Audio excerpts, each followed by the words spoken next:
Good morning, ladies and gentlemen. Welcome back to the Shadow and Sun Show, and welcome back to another Friday AD&D game review. This time I have on tap the one, the only, the Deities and Demigods. Uh, this is just one of the copies of this book that I have. This was published back in... Oh, geez, I can't even read this print. It's so tiny. I need my glasses, folks. Sorry about that. I should have looked at this before I pulled this gem out of my collection.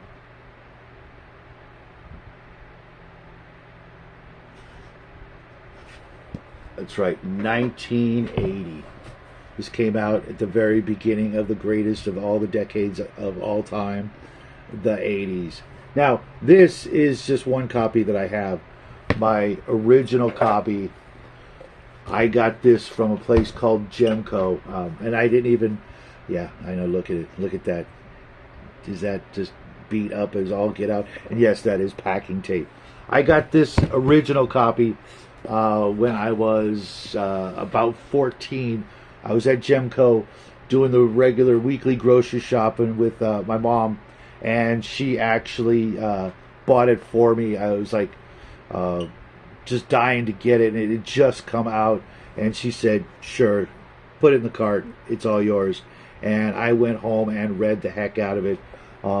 This is obviously a much nicer copy, and I'd rather have this as the thumbnail, so I'm going to keep holding it up just so the camera gets a good look at it.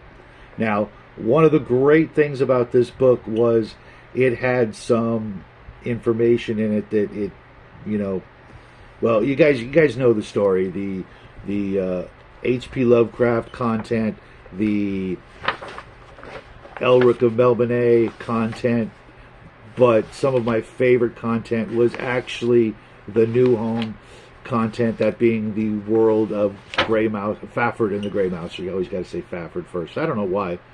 Maybe it's alphabetical, something like that. But it also had some wonderful stuff in here. This book is basically a monster manual of the gods and the heroes and the deities and the monsters of various earthly mythologies. But New was just such a great read and had just some incredible characters and stories and adventures. But it also had this nice big section on the non-humans, which for a lot of people, especially myself, was one of the more widely used bits of information, chapters I should say. But it also had a bit of information on the outer planes, heaven and hell, that sort of thing. But to be honest, I didn't use this book very much. The most I used was the Cthulhu mythos, because that was just a bunch of scary ass monsters that I could throw at my party and send them running in terror. Just the mention of the word Shoggoth had my party just out of there. Probably the reason being was because I took quite literally this one image. I'm going to try and get to it quickly. That we all agreed that... Let's see if I can zoom in here. You see that picture of that guy right there? Well, you see that right there? To my 14-year-old imagination, that was a missile launcher. Maybe not the most high-tech looking missile launcher, but we couldn't think of it as anything other than a missile launcher. And my players were terrified at the very thought of a slime-like pudding monster launching, tactical missiles at them. So they would run as far and fast as they could to get away from that creature. But other than that, I really didn't use this book for much except for the very beginning. And that is where this book's information was the most valuable. In the beginning of this book, not only does it go into the stats above 18 double aught, and the bonuses you would get for having stats like that. But it had a section on divine ascension or infernal, what did they call it? Descendants? Something like that. The mortality and immortality aspect.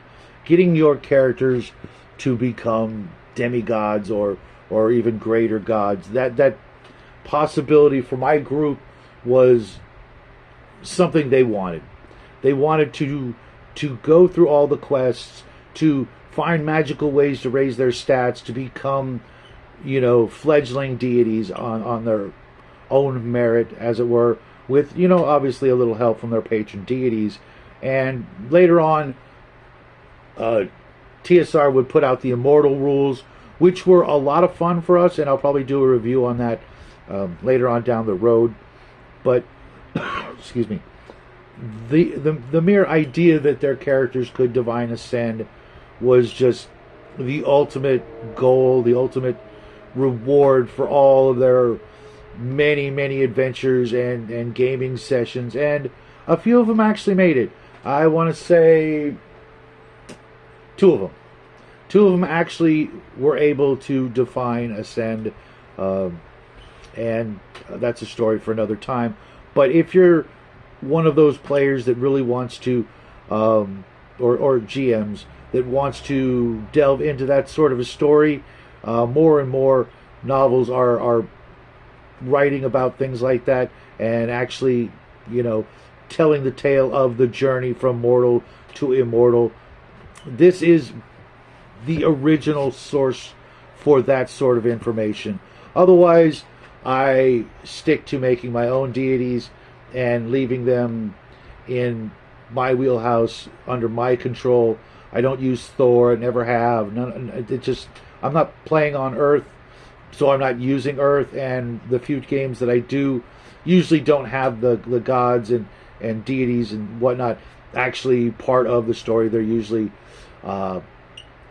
cloak and dagger spy stories, those kind of games I really like, top secret. And if I was going to run an Earth game, that would be it. Maybe something like that mixed with the TV show Supernatural or something like that, a little spy and ghost story, mixed together. But that's been a while, and I don't think I'll be doing anything like that anytime soon, unless it's my Venture Brothers story that I was planning on playing last summer, but that got sidetracked because of life, and you know how it is. But if you don't have it, I definitely recommend it for your AD&D collection. If you do have it, I'd love to hear why you still use it, or if you plan on using it. And if you don't, and it's not the same reasons that I just mentioned, I'd love to hear that as well. But this was, at the time, a great book. It still holds up for those of you who do use earthly mythologies. Some of them will work fine in homebrew worlds that aren't Earth. Some of them not so much, and I get why they put it here for those of you who use a sort of Conan-esque or Hyborian type of campaign where it is Earth but long ago. Then this would be a great book to have, just for reference, to get ideas. I'm sure whatever game system you're using probably has its own versions, but this was the original, the granddaddy of the gods books. The great granddaddy, of course, being the Deities, Demigods, and Heroes book, which is pretty hard to find and actually on my shopping list, because it had Conan in it when it didn't have permission to have Conan in it. Like, this book did not have permission to have Cthulhu and Nuon and Elric of Melmedea information, and those books were eventually pulled from the shelves and now garner a pretty high price. I've seen up to $300. This copy right here would probably easily bring in $300 if I were to sell it, but there's no chance of that, no chance in hell. As a matter of fact, if I can get another copy, I'll do just that. I also have the other copy that doesn't have all that good stuff in it, and it's just sad. It would have been nice had they gotten permission, and it would have been nicer if the people involved just said, it's cool, don't worry about it, keep printing them up, you're bringing, you know, business to our game, that being Chaosium, for their Call of Cthulhu game.